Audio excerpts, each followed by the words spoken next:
Bonjour à tous, Florian Beauvais, Société WatchGuard. Merci beaucoup d'être présent à ce webinaire. Webinaire qui va traiter de la mise en place des nouvelles bornes cloud. Donc, on va voir une configuration de A à Z, avec une configuration côté réseau, switch, firewall et également toute la partie configuration sur la partie cloud. Juste avant d'attaquer, est-ce que vous pouvez me confirmer, s'il vous plaît, que vous m'entendez correctement et que vous voyez correctement l'écran que j'ai partagé?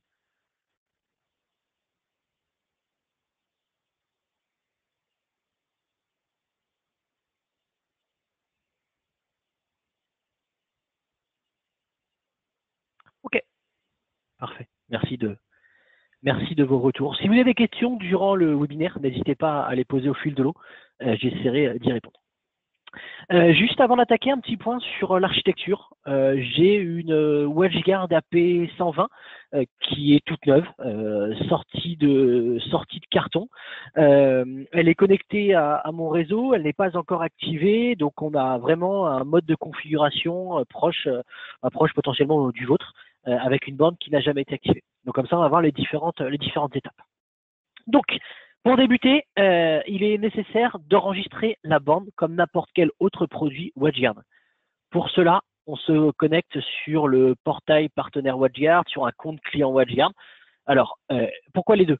Enfin, l'un ou l'autre. Premier point, si vous souhaitez administrer la borne ou les bornes de vos clients, vous pouvez enregistrer la borne sur votre compte partenaire.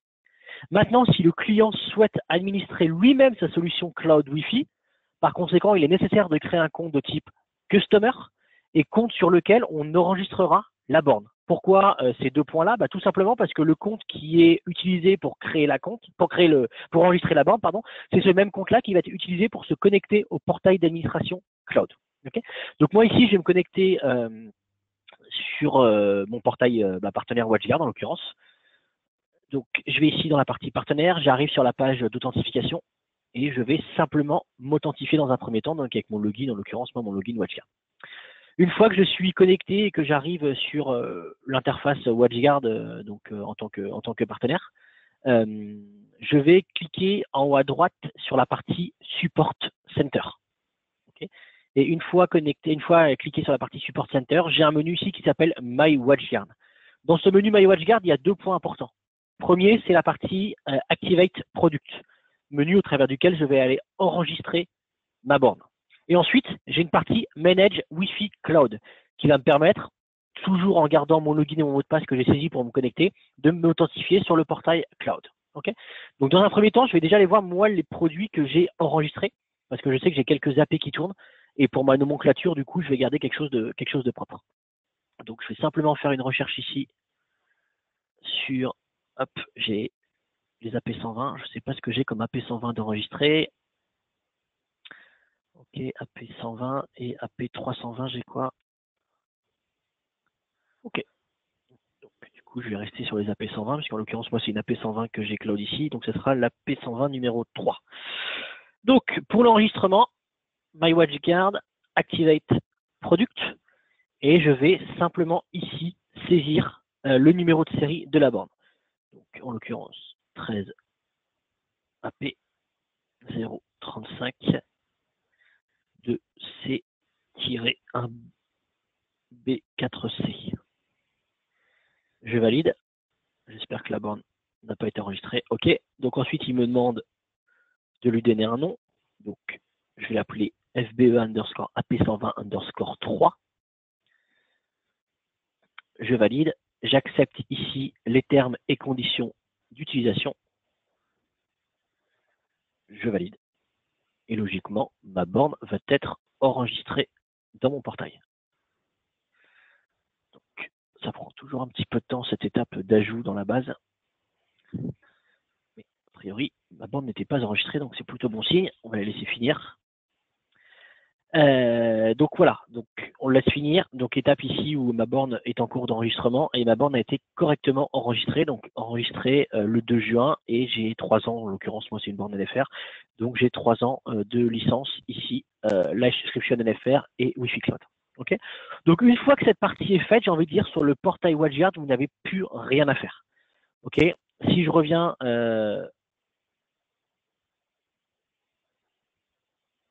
en arrière et que je vais du coup sur ma partie My WatchGuard Manage Product, je vais logiquement retrouver ma borne en faisant ma recherche, donc du coup sur la 3. Donc ici, hop, je vois bien la 3 qui a été ici activée récemment. Donc la 1B4C. Ok. Donc ici, je n'ai plus rien à faire. Ensuite, deuxième point, c'est tout ce qui va être configuration sur la partie, j'ai envie de dire réseau. Hop. Donc sur la partie réseau, je vais regarder la configuration que je peux avoir. Je vais juste regarder ce qui tourne derrière sur la machine. Donc partie réseau où, en l'occurrence, moi l'architecture que j'ai, c'est un switch qui gère donc du coup la partie VLAN, et derrière un cluster de firewall M400. Okay, donc on va voir du coup comment je vais paramétrer tout ça dans un premier temps. Donc ma borne ici est alimentée en PoE. Elle est connectée à une interface de mon switch, et du coup l'interface de mon switch, eh ben, je vais dans un premier temps aller la configurer. Si je regarde juste la partie config réseau, j'ai 3 VLAN. VLAN 30 qui correspond à mon management. VLAN 10 qui correspond à un VLAN de prod, qui correspondrait à mon Wi-Fi interne, et un VLAN 15 qui est pour ma partie Wi-Fi guest. Ok, donc on garde bien à l'esprit VLAN 30 management, 15 guest et 10 corp. Ok. Hop, j'avais un petit ralentissement sur ma machine, je pense que c'est l'enregistrement en cours. Je vais juste regarder. Ouais, c'est le GoToMeeting. Ok. Donc du coup, ici, je vais me connecter sur mon lab, donc sur mon switch en l'occurrence. Et sur mon switch, ma borne est connectée ici sur mon port numéro 24. Donc je vais aller voir la partie switching.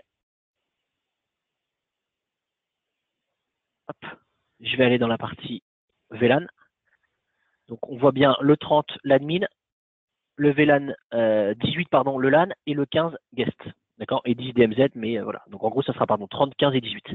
Donc pour que mon VLAN d'admin de management, ma borne puisse remonter, il faut que je déclare au moins dans un premier temps le VLAN 30 sur le port 24. Donc pour ça ici dans un premier temps, j'ai la partie VLAN membership. Et si je regarde mon VLAN 30,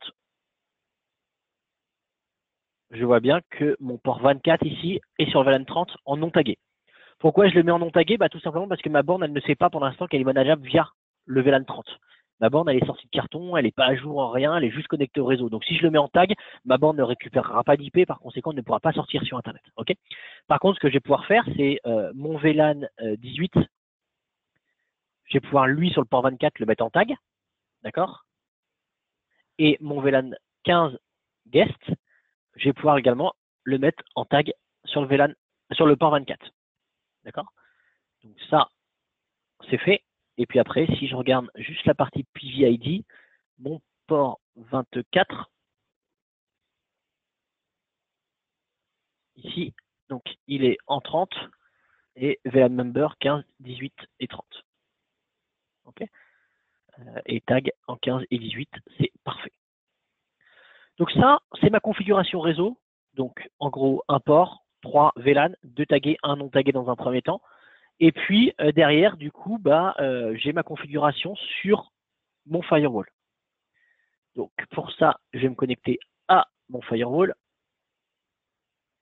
Donc configuration de mon firewall au travers de mon management server. Fermez ça. Donc je vais me connecter directement sur mon firewall via le management server. Donc comme je vous disais ici, cluster de boîtier M400. D'accord. Et je vais ouvrir la configuration. Et on va retrouver rapidement la configuration des différents VLAN. Ok, donc pour ça, partie network, partie config. Dans le partie VLAN, je retrouve bien mes 4 VLAN en l'occurrence, mes 3 qui vont m'intéresser moi, le guest, le de trust et le management. Ok, avec un DHCP à chaque fois qui tourne et l'adresse IP de la passerelle. D'accord? Et ce VLAN-là, du coup, il est défini ici sur un agrégat de liens. Donc, agrégat de liens ici, donc j'ai agrégé 2 ports et 3 VLAN ici. OK? Donc, première étape, on va s'assurer que mon boîtier, enfin que ma borne, pardon, a bien récupéré une IP. Pour ça, je vais simplement me connecter sur l'interface web de mon cluster. Hop, ici, avec le compte de lecture status.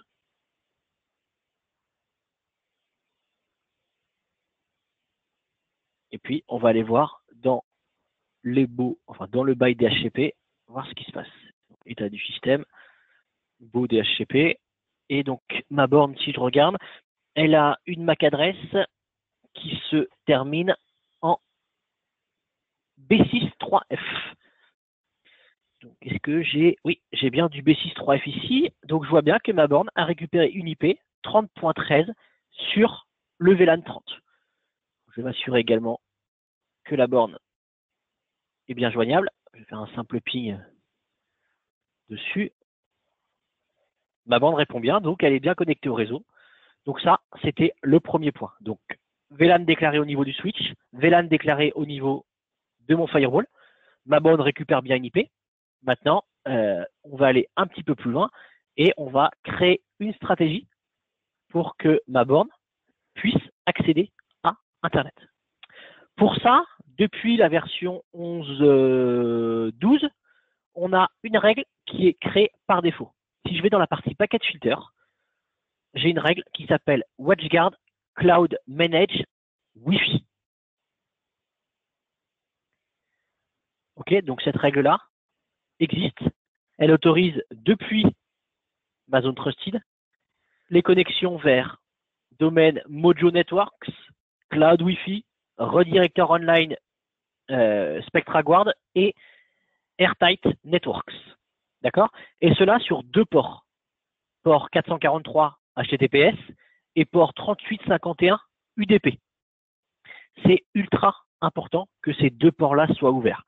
Par contre, ce n'est pas les 2 seuls ports. Donc, soit vous ajoutez cette règle-là, et puis on met en from ici, par exemple, l'adresse IP de ma borne. Donc, on avait dit qu'elle avait la 192.168.30.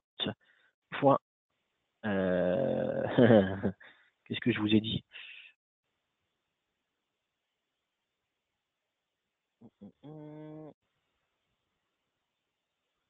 3013. Ok, merci pour ceux qui suivent. 3013, ok. Ici, je veux dire que ça sort par ma patte fibre et je vais activer dessus la partie journalisation pour voir les logs passer. Ok. Par contre, comme je vous disais, la borne a besoin d'autres ports. Elle a besoin de l'HTTP 80, notamment pour sa mise à jour. Elle a besoin du DNS pour résoudre ces 4 URL et elle a également besoin du NTP. Donc, soit vous rajoutez une règle pour ces 3 autres ports, soit ce que je recommande, c'est de faire une règle custom. Règle custom qui va reprendre ces ports-là et les 4 domaines, et règle custom dans laquelle je vais ajouter le NTP 123, le DNS 53, le 80 HTTP, le 443 HTTPS et l'UDP 3851. D'accord? Donc moi, en l'occurrence, j'avais déjà une règle qui est autorisée, donc ça a été ajouté ici. Hop, si je regarde, pardon, normalement, j'ai ma partie ici qui a été ajoutée pour mon 30.13. Ok? Donc, ma règle va matcher ce flux-là. Je vais simplement enregistrer la configuration dans un premier temps. Ok, ok. Donc, c'est bien sauvegardé sur le management server. Je vais juste forcer du coup la mise à jour. Hop.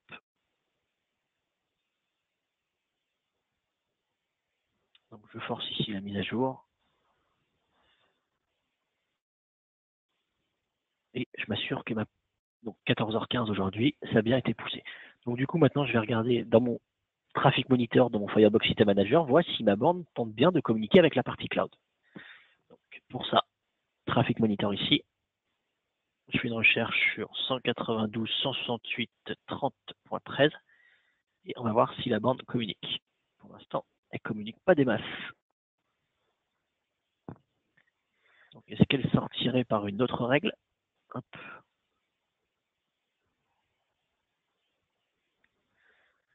On va la laisser. Hop. On va laisser tourner derrière. Ok. On va voir si derrière j'ai de la com et autres. Juste si je fais un ping. Ok. Donc mon flux est bien activé. Je vois bien le ping ici depuis ma machine vers cette IP-là. Donc je vais avoir une autre règle qui match. Bref. Donc ça, je laisse tourner derrière. Autre point maintenant, ça va être de me connecter à l'interface de management cloud pour voir si la borne est bien remontée. Donc pour ça, j'ouvre un navigateur. Et dans mon navigateur, j'ai ici mon raccourci de ma partie cloud Wi-Fi.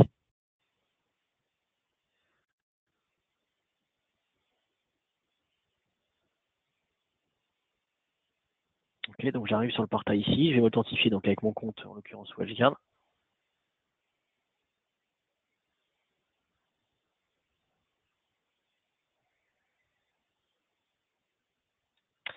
Et une fois authentifié ici sur mon portail cloud, je vais avoir mes 4 menus de configuration. Je vais revenir dessus par la suite.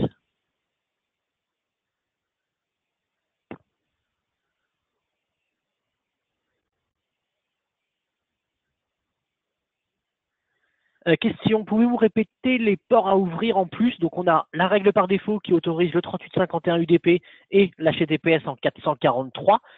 Il faut ouvrir en parallèle le 80 en HTTP, le NTP en 123 et le DNS en 53.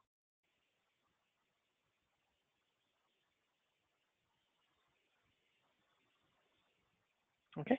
Donc ici, j'arrive sur mon interface de gestion et le premier menu que je vais parcourir, c'est la partie Manage. Dans la partie Manage, je vais pouvoir m'assurer que ma borne remonte bien. Donc j'ai ici le chargement de l'interface. Et ici, on va aller voir si dans ma partie Monitoring, j'ai bien ma partie Manage Device et ma borne qui remonte.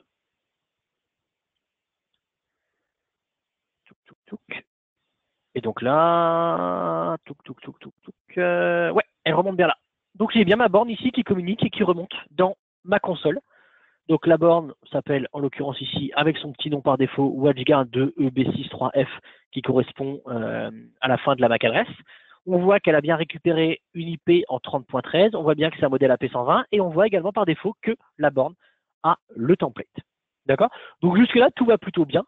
Ma borne communique bien, ma borne remonte bien dans ma console, elle est up depuis 2h11, donc depuis 14h11 aujourd'hui. Donc maintenant, on va pouvoir faire la configuration. Est-ce que sur cette première partie de config réseau, pour que la borne remonte facilement et automatiquement dans la console cloud, est-ce qu'il y a des questions?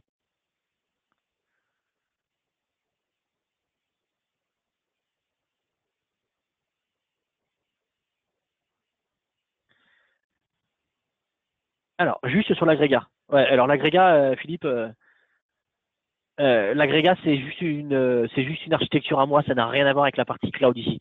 Donc c'est pas forcément l'objet ici du webinaire. C'est juste que moi j'ai fait un agrégat de lien parce que c'est un switch et pour une maquette j'avais besoin de faire un agrégat de lien entre deux ports de mon firewall et deux ports de mon switch, mais c'est pas nécessaire si tu veux pour la partie Wi-Fi. Est-ce que pour le NTP nous pouvons le mettre en local ou pas? Non, la bande par défaut elle va taper un NTP qui est codé en dur dans la bande. Donc du coup non, on va pas mettre de NTP local dessus dans un premier temps. Donc c'est pour ça qu'il faut que le NTP soit ouvert.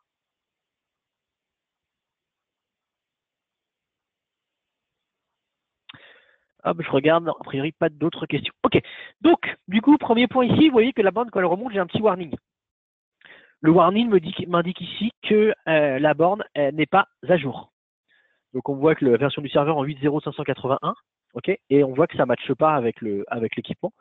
Donc du coup, premier point, avant de faire ma configuration, c'est que je vais mettre à jour ma borne. Pourquoi je vais mettre à jour ma borne? Tout simplement parce que ça prend un peu de temps. Donc du coup, le temps que je mette ma borne à jour, derrière, je vais pouvoir vous montrer comment créer les templates et autres. Ok. Donc du coup, pour ça, je coche ici ma borne que je vais mettre à jour et j'ai un menu ici qui s'appelle Upgrade Software. Donc, je clique dessus et je sélectionne Upgrade. Et là, il me dit, voulez-vous mettre à jour, réparer l'équipement sélectionné donc en 8 0,581. Et là, je clique sur OK. Donc, la requête de mise à jour est partie. D'accord? En parallèle, je peux regarder ce qui va se passer en termes de com. Alors, c'est pas cette fenêtre-là que je voulais, c'était cette fenêtre-là dans mon Traffic Monitor, où on va avoir logiquement un petit peu de trafic. Hop, ça pour l'instant, on s'en moque, mais on va le laisser tourner et on va avoir un petit peu de trafic du coup de la borne une fois qu'elle va récupérer sa mise à jour sur 80. Vous voyez, ça y est. Donc requête DNS, on voit bien le 3851 ici. OK. Et donc on voit que la borne va commencer à discuter et à échanger pour se mettre à jour. Donc le process ici va prendre un petit peu de temps, prend en moyenne entre 5 et 10 minutes. Donc plutôt que de suivre un peu les logs, ce qui va se passer sur la borne, je vous propose derrière du coup de, vous voyez, HTTP 80, donc ça y est, elle récupère sa mise à jour et elle va se mettre automatiquement à jour derrière. Donc on voit bien que le port 80 ici est nécessaire. Donc plutôt que de suivre vraiment toutes les étapes, on va passer sur la partie config en créant le template, en définissant mes différents SSID et autres, et puis on reviendra dessus par la suite. Donc pour la mise en place, ici je laisse ma borne travailler et derrière je vais configurer au travers du menu configuration, device configuration, je vais aller faire un paramétrage pour ma borne. Okay, donc, dans cette partie-là, j'ai deux points qui sont ultra importants. J'ai la partie profil SSID dans un premier temps et j'ai la partie device template dans un second temps. D'accord? Il faut savoir que le device template, c'est vraiment le fichier, la conf que l'on va pousser sur une borne. Ça va être le fichier qui va consolider un certain nombre de paramétrages. Donc, par conséquent, les premiers points importants à mettre en place, c'est la configuration ici des SSID. Donc, pour ça, je vais aller créer deux SSID. Alors, je vais juste supprimer du coup ceux de ma démo de ce matin. Oui, forcément, je peux pas. Ok, c'est pas grave. Hop, et je vais créer du coup un nouvel SSID ici.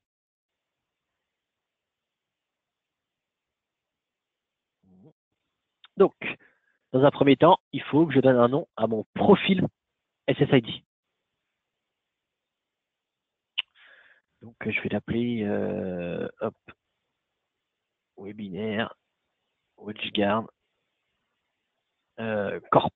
On va dire que celui-ci, c'est mon premier SSID Corp interne. On va dire que le profil et le SSID ont le même nom. Okay, premier paramétrage ici, est-ce que je broadcast le SSID? Oui, je vais le broadcaster pour pouvoir le voir dans ma configuration avec ma machine et derrière pouvoir me connecter dessus. Ensuite, en termes de sécurité, comme ça va être un corp, je ne vais pas laisser la connexion ouverte. Donc derrière, soit je fais du web, du WPA2, WPA2 Enterprise, si besoin. Okay, donc en l'occurrence, ici, moi, je vais mettre du WPA2 avec un mot de passe.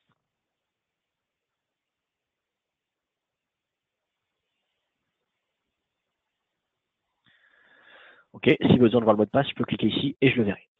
Ensuite, j'ai ma partie réseau. Partie réseau, c'est important. Souvenez-vous, on a dit que le VLAN Corp était rattaché à mon VLAN 15. Donc du coup, ici, je veux que mon SSID Corp soit flagué avec le VLAN numéro 15. D'accord? Ensuite, j'ai une option réseau ici disponible. Soit NAT, soit Bridge. Quelle est la différence entre les deux? Le Bridge, c'est mon serveur DHCP, en l'occurrence mon boîtier WatchGuard ici, qui fera office de serveur DHCP pour mes clients qui vont se connecter à mon Wi-Fi. D'accord? Donc du coup, j'aurai mon 192.168.15.0/24 qui sera attribué aux équipements qui se connectent. Si je mets en NAT, ma borne devient serveur DHCP. Par conséquent, je dois définir ici une adresse IP de début, une adresse IP de fin et la passerelle, ainsi qu'un sous-réseau. OK?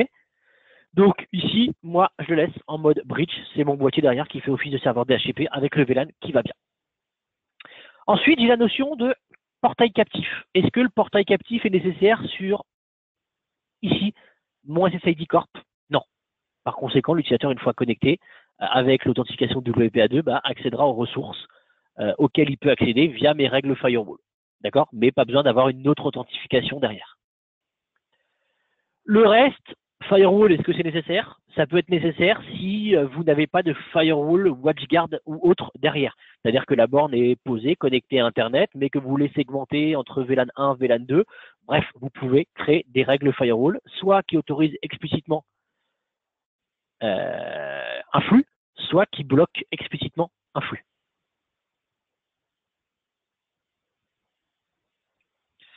Question, en mode NAT, je dois couper le DHCP du Firebox, ça fait conflit ou c'est vraiment séparé? Non, c'est vraiment séparé.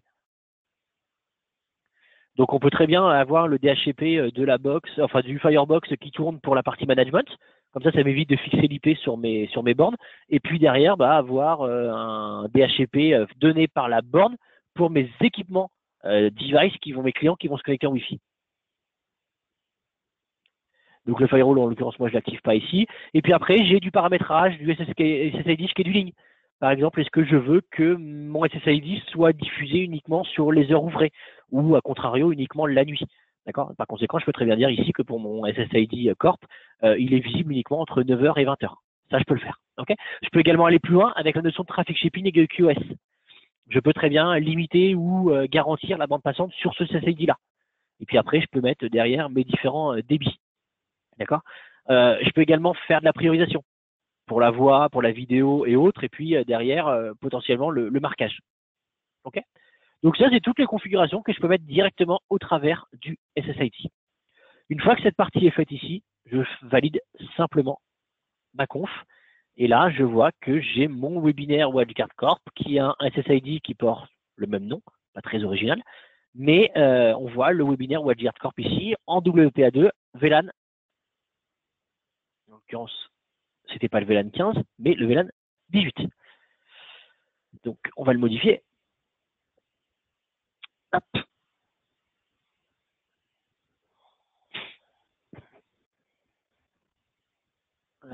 Tac, j'ai bien cliqué dessus, ouais, ça arrive. Donc, ici, VLAN pas 15, mais VLAN 18.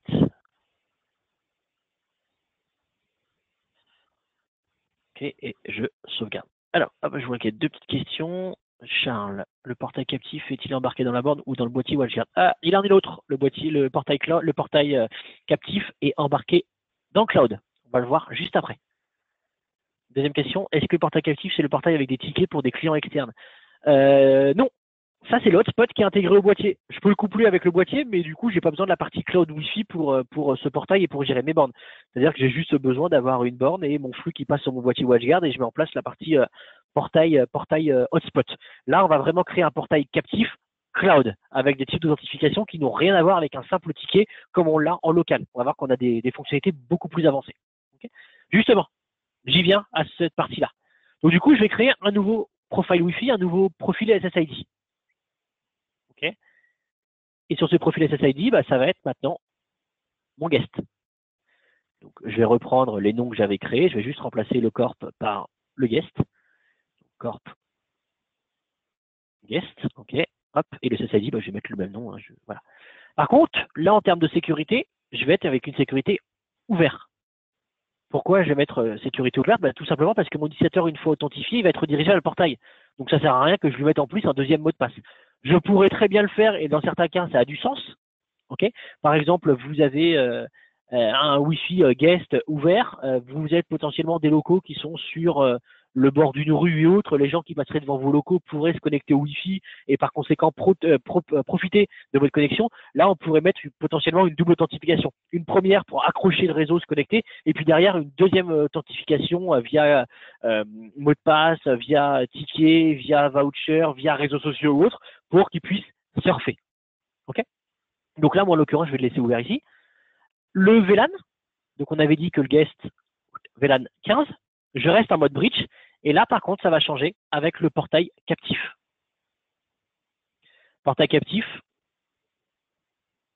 hop, je vais l'activer. Et je vais passer par une page externe. Okay, et donc pour ça, j'ai un menu ici qui s'appelle Engage. L'Engage va me permettre de créer un portail de A à Z totalement customisable. D'accord? Donc, je charge ici mon module pour la création de mon portail. Alors, c'est plus la création de la splash page, ok, page sur laquelle les utilisateurs vont être redirigés dès lors qu'ils vont se connecter au réseau Wi-Fi. Okay. Je bascule en campagne avancée. Et puis, du coup, je vais prendre un modèle par défaut que je vais aller modifier. Donc, je vais créer sur plus ici. Hop. Webinaire, WatchGuard. Hop. Campaign. Je valide ici. Et puis, je vais aller choisir mon modèle que je veux modifier.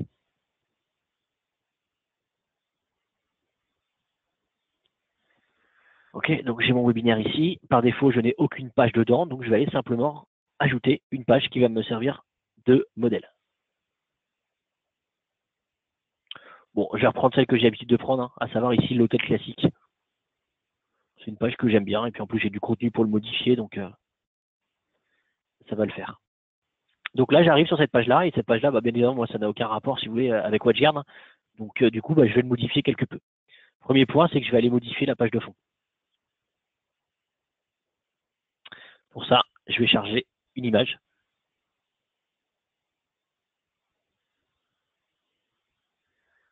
Hop. Qui doit être, hop, tac, tac, tac, tac, tac, tac, tac, qui doit être ici. Hop, je vais avoir un petit dossier qui s'appelle Wi-Fi dans lequel j'ai du contenu. Hop, WatchGuard Splash ici, et du coup, j'ai une image ici, background, que je vais aller charger. Ok, donc du coup, je charge ici mon image. Ok, bon, c'est déjà un peu mieux que ma partie hôtel. Bon, maintenant, j'ai toujours la partie hôtel ici, donc pareil, cette image-là, je veux aller la modifier. Donc, je vais choisir une autre image que j'ai dans ma bibliothèque pour ça, qui doit être en l'occurrence ici le logo. Ok, et je valide ici. Ensuite, bon, j'ai plus de rapport ici avec la nourriture, hein, donc cette partie-là, je vais mettre WatchGuard, hop, ouais, binaire, Wi-Fi, cloud. Tac. Et puis ici, je vais mettre par exemple la vidéo, le lien vers la vidéo YouTube, puisque ce webinaire est enregistré. Donc du coup, derrière, je peux très bien le mettre sur https, https www.watchguard.com, et puis on modifiera après le lien éventuellement de la page vidéo.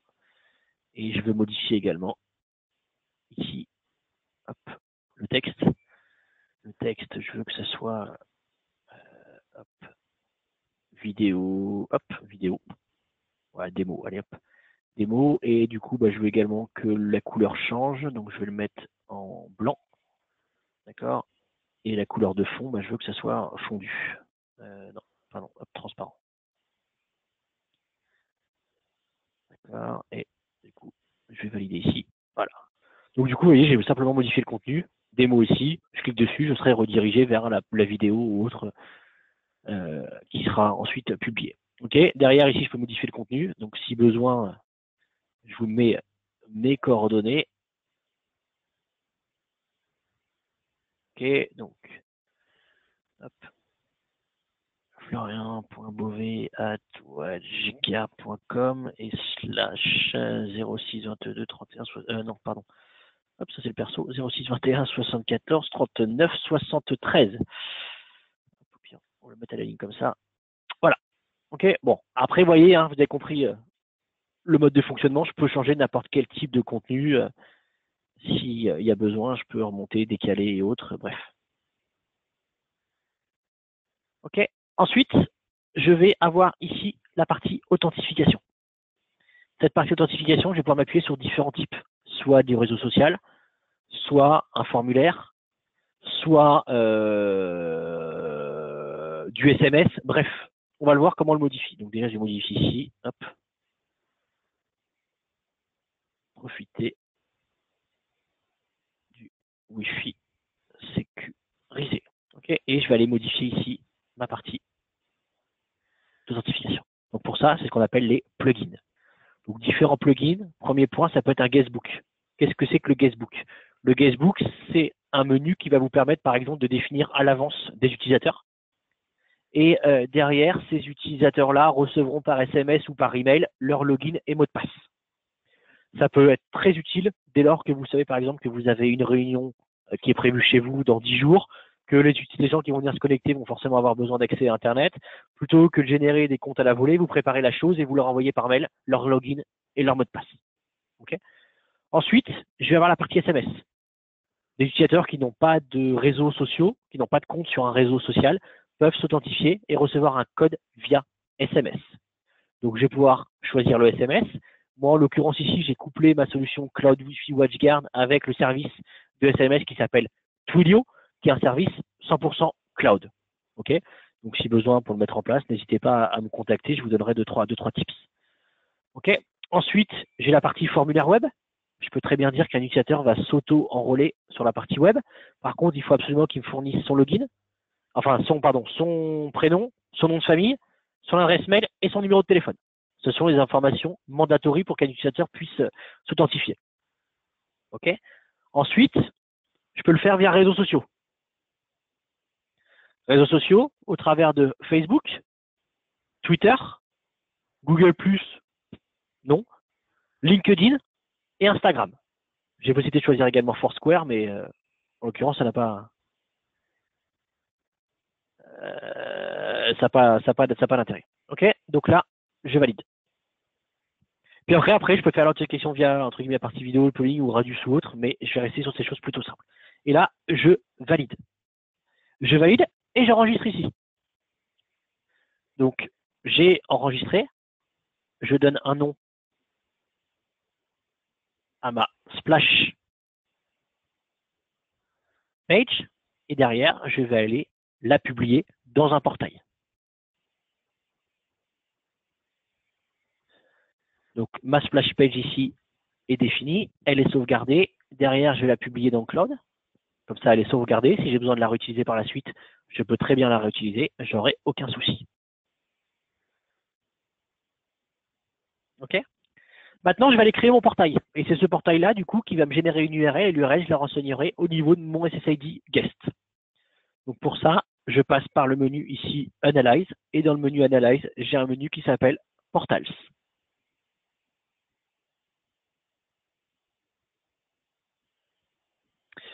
En parallèle, tu avais utilisé quel type de portail captif pour la journée? C'était du cloud que j'avais utilisé, Charles.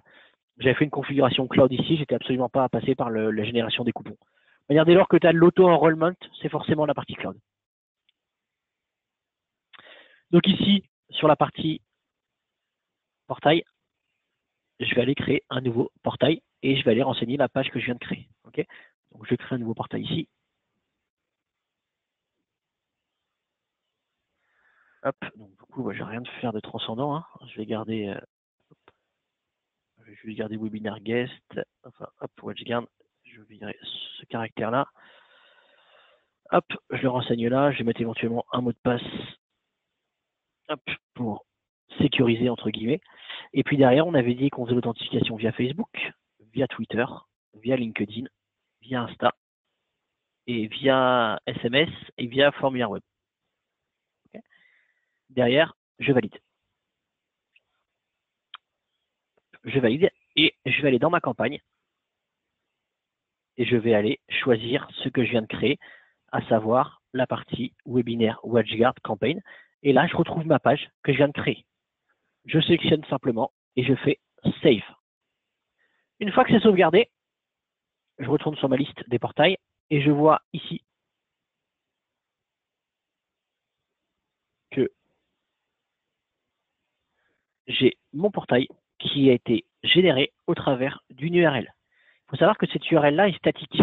C'est-à-dire que toute modification que j'apporterai à mon portail, à l'aspect de mon portail, sera effectuée.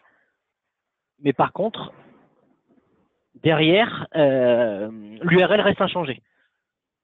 Je ne sais pas où vous êtes, mais chez moi, il commence à y avoir beaucoup d'orage. Donc, du coup, je vais juste fermer la fenêtre pour pas que ça fasse trop de bruit. Donc du coup, voilà, ce que je disais, c'est vraiment toutes les modifications apportées. L'URL reste inchangée. Donc vous pouvez très bien modifier le contenu, rajouter des nouvelles URL, de la vidéo ou autre. L'URL derrière reste inchangée. Donc par conséquent, vous avez juste l'aspect du portail à changer. Vous n'auriez pas besoin, derrière de régénérer l'URL. D'accord? Donc l'URL ici, si je la copie, je la colle, j'arrive sur le portail que je viens de définir. D'accord? Donc c'est vraiment cette URL-là à copier. Donc cette URL, justement, je l'ai copiée. Je retourne dans la partie Manage. Pour rappel, ici, on est dans mon portail Guest. Et ici, je vais aller coller mon URL ainsi que le mot de passe que j'ai défini. Je vais voir, j'avais mis un 2, 3, 4, 5, 7, 8. Hein.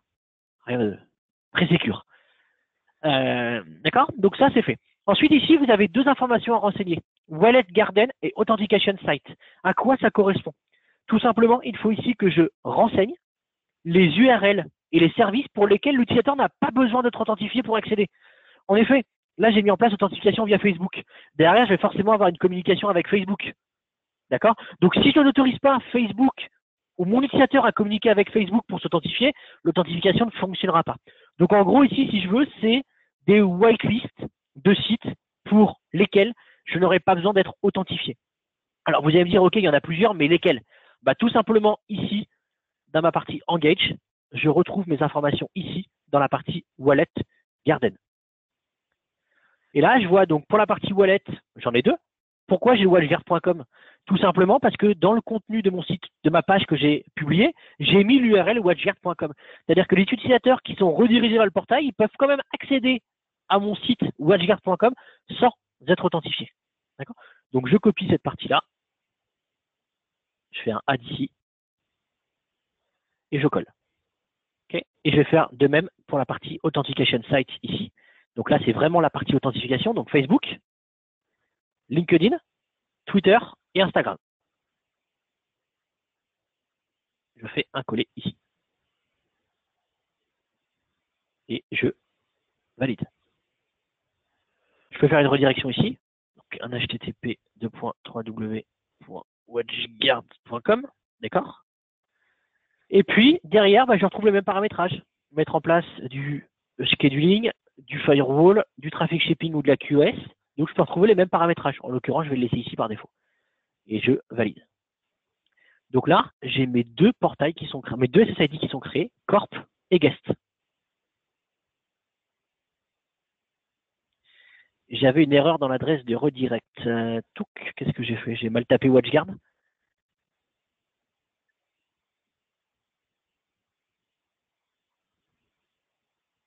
Hop, on va regarder ce que j'avais comme erreur du coup. Juste le temps de rouvrir la conf. Ça prend forcément un petit peu de temps parce qu'il est en train d'être uploadé en parallèle sur le cloud. Donc forcément, hop, alors, dans la partie du coup portail captif ici, qu'est-ce que j'ai fait comme erreur sur la partie redirection? Hop, merci Charles. Hop, c'était un point et non un slash. Et je valide.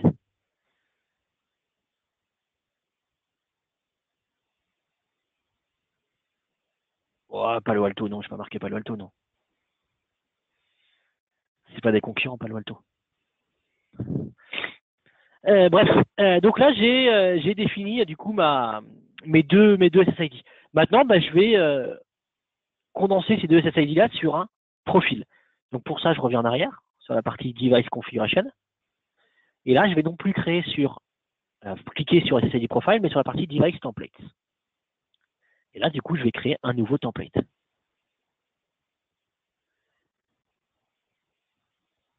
OK. Et donc là, je clique sur Add Device Template. Alors, je vais garder un nom. Hein. Je ne sais pas ce que j'avais mis comme nom, mais donc je vais mettre un nom pour le template. Ouais, je sais. Hop. Donc, template démo. Paramètres liés à l'équipement. Donc là, on passe sur un VLAN 30 pour le management. Okay. Mot de passe pour me connecter à l'équipement en SSH. Par défaut, il n'est non configuré, donc il faut que j'en définisse un. Okay. Derrière, tout ce qui va être configuration NTP, donc si possible, et ici, on peut modifier. Okay, par défaut, c'est time.nist.gov. On peut très bien le modifier et mettre un NTP local. Okay. Et ensuite, je vais avoir ici la partie configuration de la radio. Premier point, il faut que je définisse le modèle de borne. Donc en l'occurrence, moi, je suis sur une AP 120.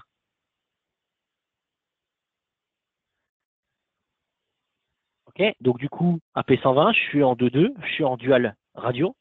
Et donc sur ma première radio ici en 2 Go 4, je vais choisir quel profil SSID, enfin quel SSID je vais diffuser. Bon, en l'occurrence, je vais prendre les deux, hein. On va pas s'embêter. Ok, et je vais faire de même sur ma 5 Go.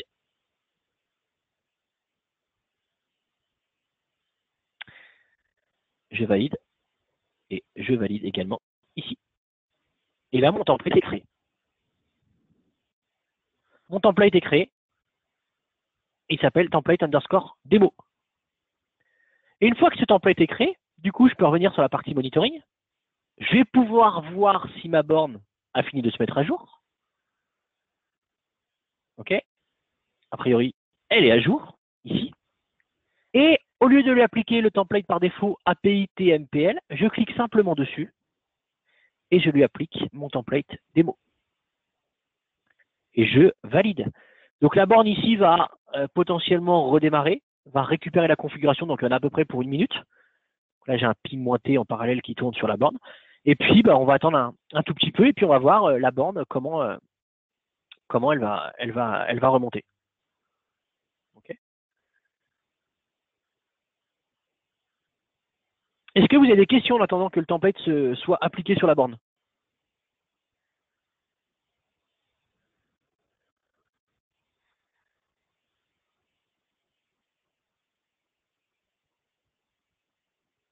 Alors, tu la laisses en DHCP. Ma borne, qu'est-ce que je laisse en DHCP, Charles? Ma borne, je la laisse en DHCP, oui. Soit je fais une réservation, je peux très bien faire une réservation. Hein. Dans mon DHCP qui fournit une IP à ma borne, je fais une réservation par rapport à la MAC adresse. Donc oui, je peux la laisser en DHCP.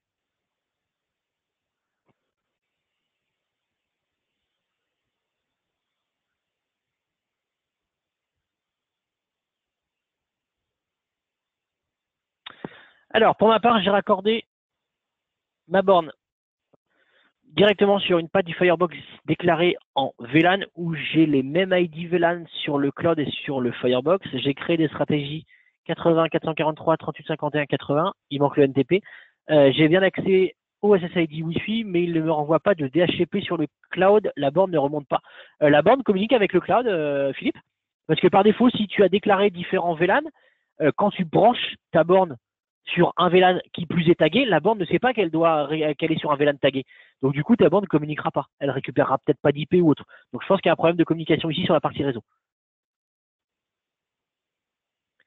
Il ne faut pas lui affecter le VLAN 30 dans le switch. Si je l'ai déjà affecté, le VLAN 30, je l'ai laissé en non tagué, je pourrais très bien le basculer en tagué, mais la borne a déjà récupéré une IP puisqu'elle communique.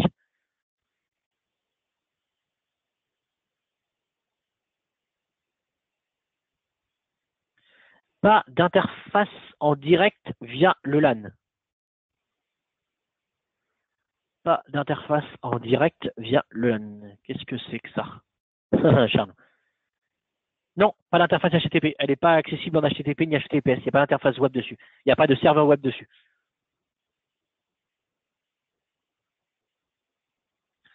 Non, Philippe. Sur la configuration des VLAN sur ton boîtier WatchGuard, tu as possibilité d'avoir du flux non tagué. Donc, je rouvre mon Policy Manager ici pour toi. Dans l'interface VLAN, tu choisis les flux que tu veux taguer. Et en bas, tu as un menu pour accepter du flux non tagué pour tel ou tel VLAN. Donc, Network Configuration. Je prends en l'occurrence ici une interface, l'agrégat de VLAN ici. Donc ici, par défaut, tu vois que le 10, 15, 18, 30 sont tagués. Si je veux avoir un flux non tagué en 30, je décoche ici. Et en bas, punaise, pardon. En bas de page, il faut que je réduise un tout petit peu. J'ai possibilité ici d'activer du flux non tagué pour mon VLAN 30 en l'occurrence. Donc du coup, j'ai des flux tagués pour tel et tel VLAN et un flux non tagué pour tel VLAN. Donc, du coup, ma borne là, tu la branches, elle récupérera une IP parce que le flux est non tagué. Après, si tu veux, tu peux le retaguer. Mais dans un premier point, pour qu'elle remonte, pour qu'elle récupère une IP, il faut qu'elle soit en flux non tagué.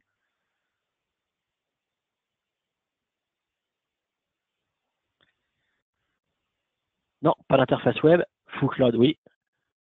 Peut-on faire un reset de la borne? Oui, on peut faire un reset de la borne. Le mieux, c'est donc soit le faire sur le côté avec la fameuse petite mine de crayon pendant au moins 60 secondes. Okay, il faut que toutes les LED soient allumées et après on relâche. Sinon, on peut faire un SSH. Donc en l'occurrence, ici je vous montre. Donc login config sur l'IP 192.68, on avait 30.13. Ok, donc j'ai bien accès. Et une fois que je suis connecté en SSH, j'ai un reset factory de mémoire. Ah mince, il me demande le mot de passe. Ah, j'ai dû me planter dans le mot de passe. Ok, et là je dois avoir un reset factory. Sinon le help fonctionne et en bas de page du help, j'ai logiquement le reset factory. Là, reset factory. Donc oui, je peux faire un reset directement en ligne de commande. Et là au moins je suis sûr que mon reset fonctionnera et ça ne sera pas aléatoire avec les LED et la mine de crayon.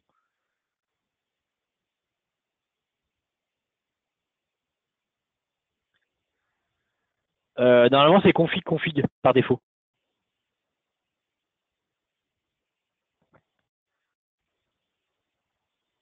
Donc derrière, j'ai vu que sur mon ping-t, la borne avait redémarré. Je sais pas où est mon ping-t, il était là, mais il est plus là. Donc hop. Ping 192, 168, 30, 13. Donc la borne répond bien. Je vais regarder en parallèle si le SSID est visible. Ouais, c'est bon. Mon SSID est bien visible. Donc du coup, alors je vais juste regarder le SSID ici. Je vais pas me connecter pour pas forcément perdre la connexion. Hop, hop, pour l'instant, il ne remonte pas là, mais ouais, il faut qu'il rafraîchisse. Donc là, vous voyez bien, j'ai bien mes deux SSID. Hop, je vais. J'ai bien mon webinaire WatchGuard Guest et mon webinaire WatchGuard Corp. Ok, ils sont bien là les deux. Donc potentiellement, je peux me connecter dessus et rediriger vers le portail captif. Ok, alors je vais faire un test en parallèle. Je vais faire un test en parallèle. Je vais faire un test en parallèle. Donc du coup, j'ai un équipement à côté. Je vais me raccorder au Wi-Fi Guest. Donc je suis bien redirigé vers le Wi-Fi Guest. Je suis en phase d'obtention d'une IP. J'ai récupéré une IP en 15.38. Donc je suis bien dans mon VLAN Guest. Je suis bien redirigé vers mon portail captif. Ok. Je vais faire l'authentification via SMS.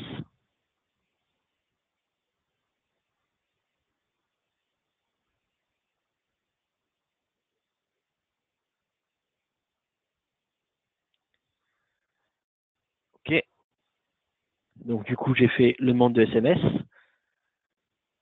Hop, logiquement, je vais recevoir en parallèle mon SMS. Je l'ai reçu, donc mon SMS avec mon code. Donc 796 209 et je valide. Et donc là, je suis bien connecté et logiquement, je vais être redirigé vers la page WatchGuard. Je suis bien redirigé vers la page WatchGuard du site WatchGuard, donc ça fonctionne plutôt pas mal. Donc, pour vous montrer que ça fonctionne et que je ne suis pas dans mon coin à dire ouais ok ça marche alors qu'en fait ça marche pas, je peux très bien retourner dans la partie analyse ici. Je peux aller dans la partie analyse ici et je vais pouvoir faire une recherche sur la partie par exemple démo, enfin profil, et je vais avoir les informations par rapport aux utilisateurs qui se sont connectés. Okay. Je vais charger ici dans la partie profil. Logiquement, je devrais avoir mon numéro de téléphone qui apparaît en dernier. Je ne sais pas s'il y a le temps de remonter encore. Si, voilà.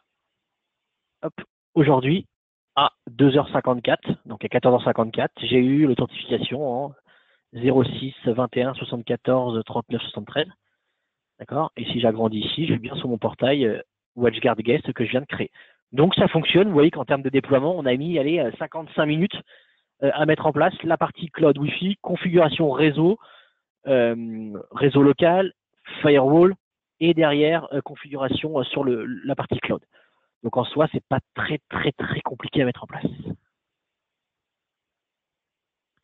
Question, si on reset la borne avec la config cloud, elle est récupérée automatiquement. Oui, c'est codé en dur, donc il n'y a pas de souci. Le service SMS, Philippe, c'est Twilio. T-W-I-2-L-I-O. Pour le SMS, c'est qui le fournisseur? C'est Twilio. Twilio ou un autre.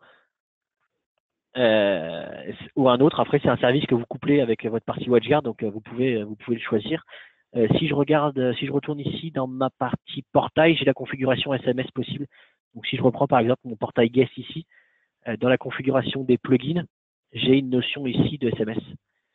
Et moi, en l'occurrence, je l'ai couplé ici avec le Twilio. Et donc le paramétrage ici, je peux le faire. Donc j'ai mon WatchGuard Twilio, je peux très bien rajouter un autre compte. Okay, donc soit service Twilio, soit MSG91, soit custom. Après, vous choisissez ce que vous voulez. Alors oui, l'envoi du SMS a un coût, bien évidemment. Moi c'est une balance, donc j'ai chargé 20 € et c'est 0,02 ou 3 centimes le SMS. Après, c'est à vous de voir le package que vous prenez, l'abonnement que vous prenez, mais voilà, c'est pas excessif.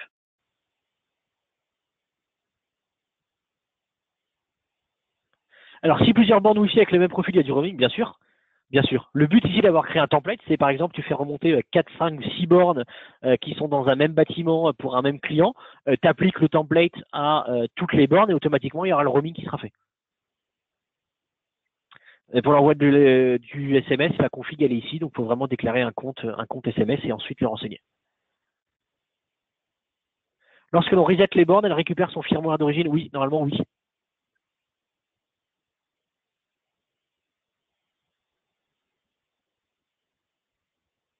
Non, pas de tunnel cap WAP pour l'instant.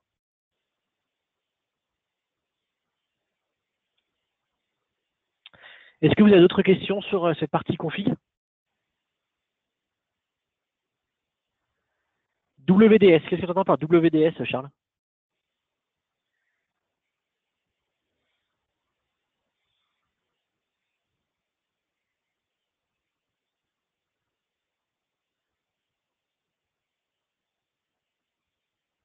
C'est du mesh.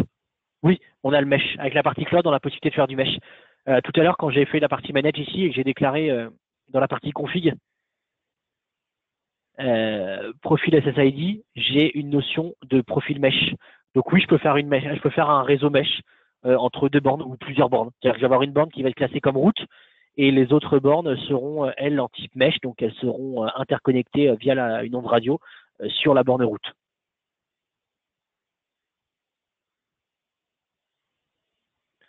Alors, où trouver les logs en cas d'abus sur les SSID publics? On n'a que des logs d'authentification, on n'a pas les logs de trafic. Donc derrière, si on veut du log de trafic, il faut passer par un boîtier WatchGuard et avoir Dimension qui envoie les logs. Mais on n'a que les logs d'authentification que je vous ai montré, où là j'ai vu que mon utilisateur s'était authentifié via SMS. On n'a pas les logs de trafic, mais uniquement les logs d'authentification. Oui, sur la partie KB, Franck, il y a un tuto pour l'install. Après, cette vidéo est enregistrée, hein, donc je pense qu'on a couvert là 85-90% des besoins classiques. Cette vidéo est enregistrée, ce webinaire est enregistré, transformé en vidéo, et ça sera ensuite uploadé sur la partie YouTube.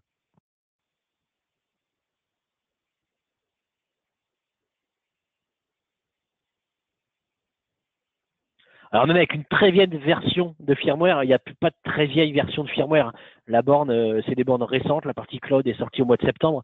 Donc au pire, ça sera une version N-3 ou N-4. Mais oui, c'est codé en dur. Donc en fait, ça tape sur une URL en dur et du coup, ça remontera dans la partie cloud. Oui, dans Dimension. Dans Dimension, et du coup, il faut que le flux passe dans un boîtier WatchGuard et boîtier WatchGuard qui envoie ses logs dans Dimension. Et Dimension, c'est l'outil de visibilité chez WatchGuard. Si on est capable de récupérer d'autres infos par rapport derrière, oui, les logs par l'adresse IP ou autre, logiquement, ça peut suffire. Maintenant, c'est toujours très compliqué de savoir ce qui est nécessaire sur la partie loi. Je pense que ça va évoluer. Ouais. On essaie de consolider justement la partie pour avoir pour avoir qu'une seule console. Donc je pense qu'à terme, on va consolider les informations dans Dimension ou autre au travers d'une seule et même console. Non, dans Dimension, on n'aura pas le numéro du client Wi-Fi, ça sera à vous de faire la jonction entre l'adresse IP, MAC adresse et l'utilisateur.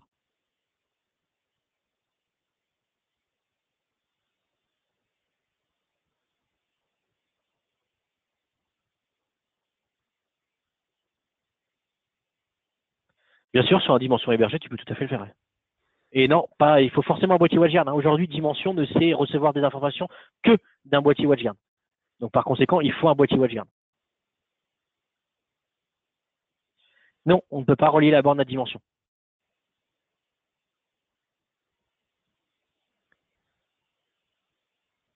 D'autres questions? Hop là, pardon. Il y a une question qui, j'ai pas vu la dernière question qui a été posée, excusez-moi. Si vous pouvez la reposer, je suis en train de déplier les questions qu'il y avait et je l'ai pas vue. Si vous pouvez juste la saisir, la dernière question à laquelle j'aurais pas répondu.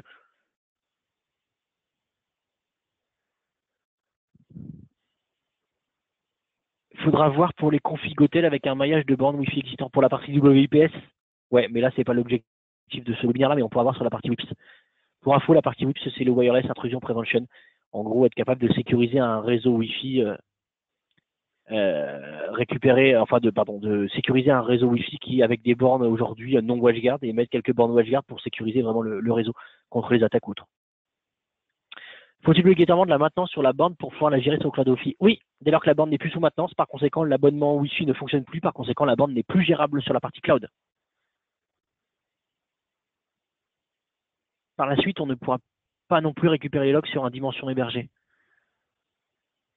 Sans Fire, sans boîtier. Je sais pas, pour l'instant, je sais pas. C'est des discussions qu'on a en interne. Être capable de dire qu'on envoie les logs on envoie les logs sur Dimension, mais après, pour avoir la finesse des logs qu'on a aujourd'hui, il faut forcément un boîtier WatchGuard parce que les logs sont générés suite au trafic qui passe dans telle ou telle règle firewall avec les paramétrages mis en place, applicatifs, filtrage d'URL, antivirus et autres. Donc, c'est forcément le scan des flux qui génèrent derrière des logs. Donc, pour moi, pour l'instant, oui, il faudra rester dans un boîtier WatchGuard. Oui, la borne fonctionnera quand même parce que le flux ne remonte pas dans la partie cloud. Hein. Par exemple, un utilisateur qui se connecte à Internet, le flux passe pas de la borne au cloud et du cloud vers le site requêté. Donc oui, ça fonctionnera. Par contre, on aura zéro administration dessus et surtout plus de support en cas de pépin. Donc je préfère préconiser qu'il faut garder le support dessus. Et par conséquent, plus non plus, je pense, accès aux logs et autres.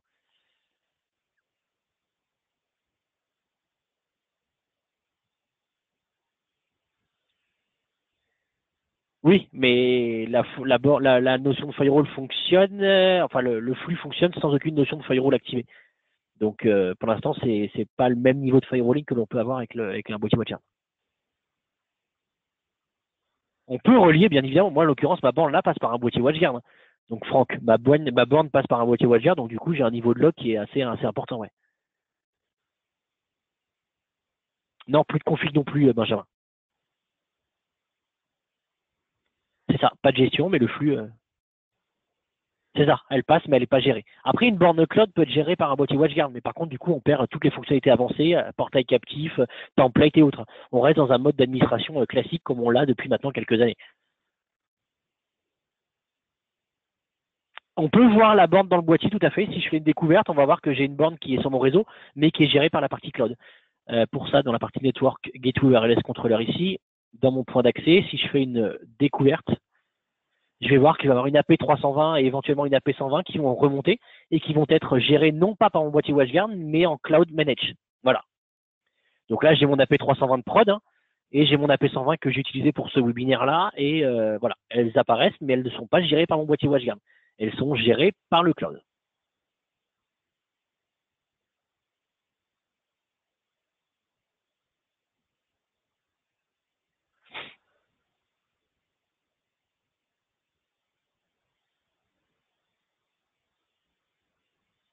D'autres questions?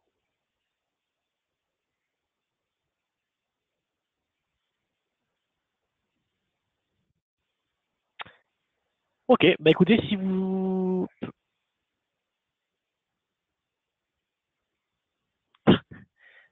j'ai besoin d'un boîtier WatchGuard pour avoir les logs, quel est l'intérêt d'avoir des bornes Wi-Fi Cloud? Les bornes Wi-Fi Cloud apportent tout ce qu'on vient de voir ici en termes de portail, en termes d'authentification, en termes d'auto-enrollment, en termes de log d'authentification, SMS, Facebook et autres, choses qu'on n'aura pas en local. Donc la partie cloud a un intérêt.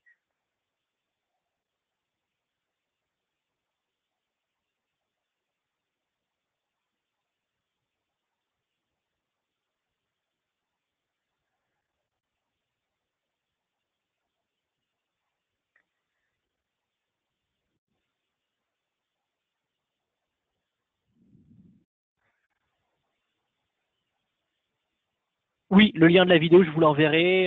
Je vais la publier, je pense, durant le week-end sur notre page Facebook et du coup, je vous enverrai un petit mail.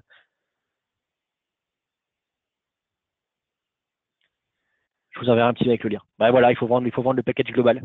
Borne cloud plus boîtier. Et le firewall dans les bornes est le même que sur les boîtiers. Le firewall dans les bornes est le même. Non, non, ce que je disais, on a un niveau qui est beaucoup plus bas. En fait, on n'a pas de proxy, c'est vraiment du firewall couche basse. Donc source, destination, port, protocole. Ça s'arrête là. Pour l'instant, on n'a pas de filtrage web, pas de filtrage applicatif ou autre.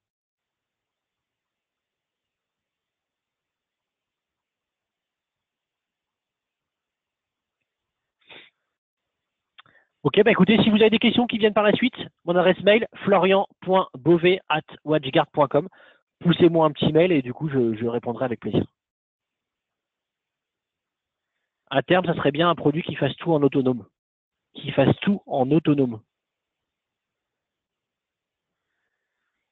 Qui fasse tout en autonome, c'est-à-dire. Autre question, je peux faire l'installation avec Intellis? Oui, bien sûr. Franck, tu peux faire l'installation sur Intellis. Hein. Tu aurais ta borne de cloud, tu peux passer au travers d'un boîtier Intellis, il n'y a pas de souci.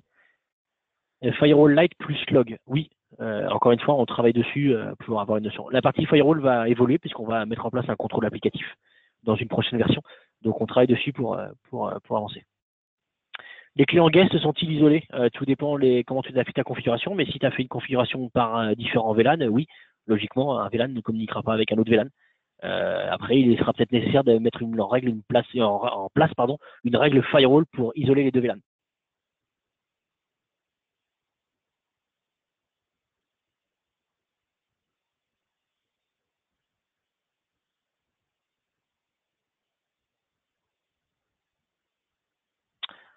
Ok, merci beaucoup d'avoir assisté à ce webinaire. Je vous souhaite une bonne fin de journée, un bon week-end avec un peu d'avance, beaucoup d'avance, ça dépend. Et puis encore une fois, si vous avez des questions qui viennent par la suite, n'hésitez pas. Voilà, bonne fin de journée à tous. Merci beaucoup d'avoir suivi ce webinaire. Merci bien, au revoir.